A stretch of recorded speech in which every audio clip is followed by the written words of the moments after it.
화성 동탄 경찰서에서 좀 전에 전화가 왔네요.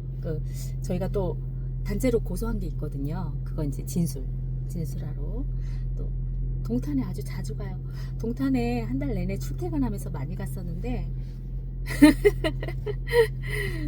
그만뒀다고 그 동탄에 안 가는 게 아니었어요.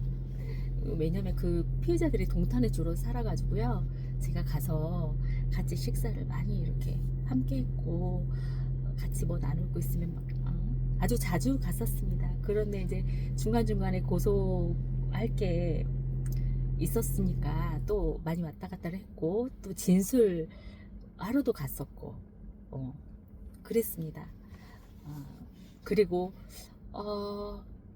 지금 저희가 진행 중인 것도 있어서 이제 여하튼 그렇게 왔다 갔다 하면서 진행되는 게 많이 있어서 동탄을 자주 왔다 갔다 합니다. 또 엊그제는 또 대리 처방까지 그거 내역대로 갔다 왔고요. 이런 상황들을 저는 아주 담담하게, 왜냐면 제가 이렇게 될 거를 다 내다보고 했고 일어날 일이 일어난 겁니다. 그래서 잘 수용하고 있고 감사하게 생각하면서 움직이고 있는 중입니다. 또 이제 제가 또 한 가지 부탁드릴 거는 우리 저희들을 응원해 주시고 지지해 주시는 분들도 많이 계십니다. 그리고 막 후원도 해 주시는 분들도 계시고요. 너무나 감사하지요. 그러나 사람의 마음이라는 게 다 같지 않아서 이 똑같은 상황을 보고도 그거를 판단하는 마음들이 다 다르지 않겠어요? 너희가 무슨 피해자 코스프레 행세를 해? 너희 피해자 아니야? 가해자야? 뭐 이러는 사람도 있고, 응? 무슨 피해자는 피해자야? 그런 네가 멍청해서 당한 거지, 이렇게 생각하는 사람도 있고. 여러분들, 이런 일은요, 제가 당했으니까 제가 합리화시키고 뭐 이런 게 아니라 그냥 사고였습니다. 원치 않는 사고. 이런 일을 누가 당하고 싶겠어요. 근데 그 사람이 바보거나 뭐가 많이 모자라거나 지식이 많이 없어서거나 이렇게 해서 그런 사람들만 빠지는 게 아닙니다. 뭐 정신이 뭐가 모자라서 당한 것도 아니고요. 많이 알고 적게 알고 이 부분 때문에 당한 게 아니죠. 보이스피싱도 마찬가지잖아요.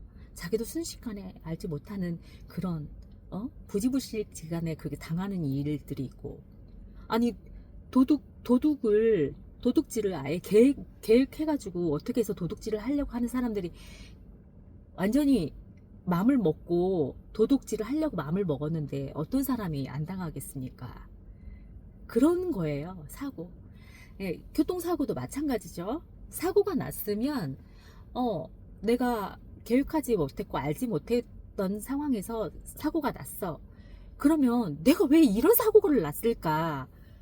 너는 왜 그런 사고를 당했니? 이렇게 손가락질 하는 것보다 빨리 처리하고 원상으로 회복할 수 있는 그런 어떤 안전지대로 갈 수 있게 많이 옆에서 도와줘야 되지 않겠습니까?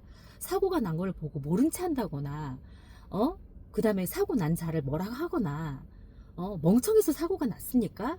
아니면 정신이 뭐 이상해서 사고를 난 게 아니지 않습니까? 빨리 알아차리고 도와줄 수 있는 건 도와주고 빨리 회복할 수 있게 옆에서 거들어주면 얼마나 그게 또 아름답고 좋은 일이겠습니까?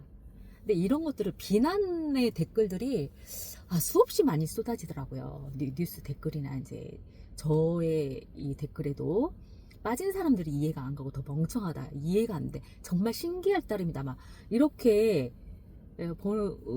본인의 의사죠. 그냥 존중합니다. 그렇게 생각하는 거 얼마든지 존중합니다. 그러나 이 피해자들이라는 입장에 있는 저뿐만 아니라 이 일뿐만이 아니라 모든 우리가 살다 보면 피해자 입장에 있을 때 있잖아요. 주변에서 더 2차, 3차 가해를 하는 경우가 많습니다. 그거 조심해 주셔야 됩니다. 지금 저희는 피해자 입장에서 있다고 봤을 때 그런 댓글에, 말도 안 되는 댓글에 2차 가해, 3차 가해자가 여러분들이 될 수 있다는 거를 좀 인지를 해주시길 부탁드립니다. 그러면 안 돼요.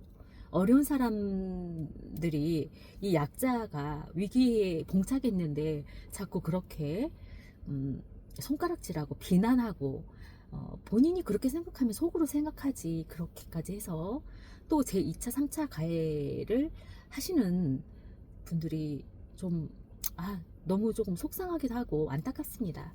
조금 뭐랄까, 생각이 오히려 그분들이 없어 보여요. 너무 없어 보여요. 자신의 일이 아니라고 그렇게 막말하시는 거, 그거 좋지 않습니다. 조심해 주시면 감사하겠습니다. 부탁드리고요. 그래서 이제 피해자들이 이렇게 얼굴을 드러내놓고 나오지 못한 이유가 있지 않겠습니까? 그런 헤아림도 없이 이 세상을 어떻게 함께 공존하며 살아갈 수 있다고 하겠습니까? 저는 기부금 돌려받았습니다. 기부 후원한 거 돌려받았음에도 불구하고 제가 발 뻗고 이렇게 나서야만 했던 이유를 제가 누누이 말씀드렸습니다. 그냥 모른 척, 사고가 난 장면을 바로 내 눈앞에서 봤는데, 그리고 사고도 나도 겪은 사고 당사자인데 그거를 모른 척 할 수 있을까 싶습니다. 저는 나와 같은 사고를 당한 사람이 바로 옆에 있었고, 그들의 아픔, 고통을 내가 어떤 느낌이란 거 뻔히 아는데 나 받았다고 해가지고 나 몰라라 하고 도망 나올 수가 없었어요. 저는 이제 그들의 안식처가 돼주고 싶었고, 그들의 위로자가 되어주고 싶었기 때문에 이렇게 할 수 있는 힘이 생긴 겁니다. 그리고 그들이 행복한 모습을 보면 저는 그 자체로 감사하고 보람이 있는 일이라고 여겨집니다. 다른 바라는 거 없습니다. 그들이 건강해지고 인생에 살면서 지금 그 일을 겪고 나서 빠져나오고 나서 그 4개월, 지금까지 한 4개월 반이 좀 됐는데 그 시간들이 가장 행복했다고 말하는 그 모습을 보고 참 저는 보람이 있었습니다. 여러분들의 앞으로 많은 더 응원과 지지가 필요한 때입니다. 여러분 진심으로 감사드립니다.